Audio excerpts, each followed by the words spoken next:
Welcome to the Clashing of Steel. I actually didn't plan to make a video about why I hate Armored Legionnaires. But during this match I encountered a lot of Armored Legionnaires, and it reminded me of the several reasons why I don't play them at all. The reasons from artilleries to other sword or spear infantry that can run away from them. And well, between there, somewhere should be the javelins, which are pretty much the scourge of every battlefield. Yes, Germanicus can hit the Testudo and wait for tomorrow.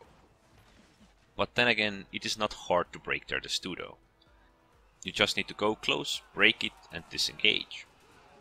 Damn, there are lots of javelins stuck in their shields.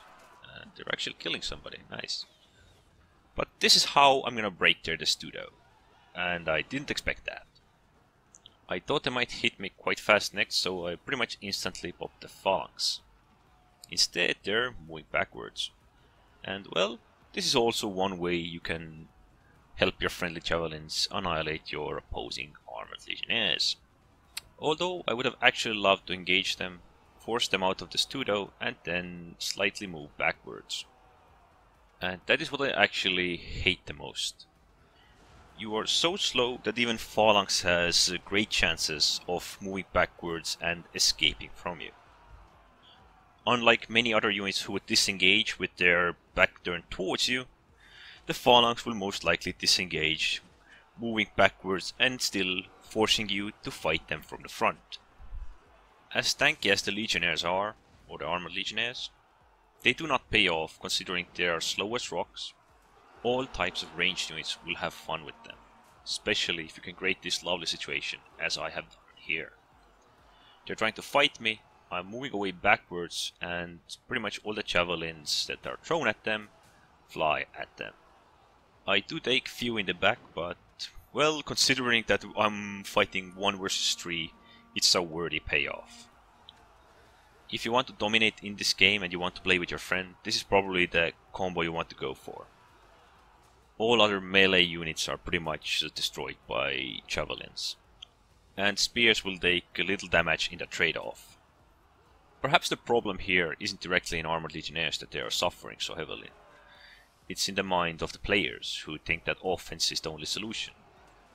They actually would have had great chances against me. I mean, they have the light artillery, they could have destroyed me, they could have destroyed other swordsmen, and the Armored Legionnaires could have just forced slightly. It's not like the javelins would have gone into melee with them.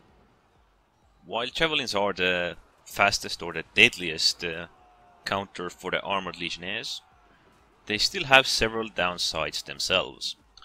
You can't play Armored Legionnaires like any other infantry. You don't have the mobility for it. So you need to use it in fights you can change, but often enough to reach those fights you are rather slow. The engagements might be over once you get there. But these heavy legionnaires can be good for trying to break through bottleneck areas which are covered. This here, it just shows that javelins, light artilleries, catapults, pretty much all range units can have the advantage over the armored legionnaires. And that is why I do not play them. They can have a tactical value, but it is usually outshined by regular legionnaires. With the same commander, you can have pretty much the same effect. You just lose little of the armor and little of the damage. All of that on the cost to have a normal movement speed, or decent movement speed. In this match you see how regular players play the Armored Legionnaires, how perhaps even new players play them. They play them with Germanicus and are hoping for those struggle matches. But the moment I deny them the struggle match, they are pretty much left to die. And since I have denied several players their chances of fighting me head on, I have bought myself practically a victory. Similar thing as I did with these javelins, moving backwards and letting them annihilate the opponent, can also be done with archers. But javelins are just so much more effective. Just like the light or heavy artillery, they're meant to kill these slow and heavy targets they can easily outshine. Well, to be honest, javelins can outshine pretty much any infantry. Of course, players can be rather victorious with these Heavy Roman Swordsmen, but that is mostly thanks to struggle matches. If you use the slightest bit of tactics against them, use their mobility against them, there is nothing they can do. I mean, they can be used to defend the ranged units, but it is usually just better to pick spears. They have so much more advantages, especially against cavalry, which is meant to counter the ranged units. Pretty much playing these armored legionnaires on any type of rough terrain, forest, anything like that, in the mud. It will reduce the speed, defense and offense of the armored legionnaires. There is no point in sending them on any type of terrain that pretty much gives them a penalty. That extra bit of offense and defense on the cost of your mobility is not worth it. I do understand why many new players or players in general might pick them first, the armored legionnaires. They're heavier, they have higher damage, they have more defense. They already look tanky with those metal chest plates. And you might actually do good with them. I mean, there are so many players who just want to go head on in.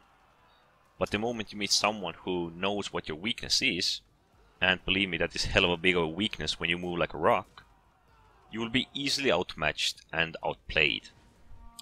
This combination I played with the Javelins, Miltiades and Sulla. This is probably one of the best combos in the game, and this example might be a bit extreme. But there are other ways these metal-plated tough guys can be outmatched. The easiest example would be to bait out Vengeance, because around 80% of the players are playing Germanicus with these Heavy Roman Swordsmen. And that already tells you just to deny Germanicus his struggle match. Okay, so the scoreboard. As you see, I didn't do that bad. I got 3000 points for defending, slight cap, defense and support. Reconian, who I defended so well, got a lot of offense points, slightly for decapping and support. But the main thing to pay attention towards is that opponents had 4 Germanicus players, and 3 of them we pretty much annihilated. Although Reconian was nice enough to help 2 of them get quite decent defense scores. Well, the third one did not get that lucky. Armored Legionnaires are probably one of the only units that I highly dislike. I usually don't suggest other players to use them. They do have their uses with the naive players or players who don't know how to counter them, but for anyone who can actually see what the Armored Legionnaires are, it is nothing hard to manage. I could talk about them all day because at some point they were one of my most played unit types. That was when Vengeance indeed had a duration. But the moment I realized their, well, downfall, or how easy it is to counter them, they became obsolete. This is just my opinion. I have countered them so many times. I have seen few other players counter them. They only seem to be valuable when fighting against players who don't know how to counter them. I could talk days about why I don't play them, how they can be used, and how easy it is to actually fight against them. But in short, I don't recommend them. I do own them, but I rarely play them.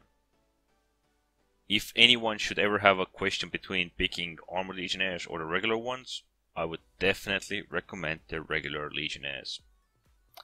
Anyways, don't forget to subscribe, and thanks for watching.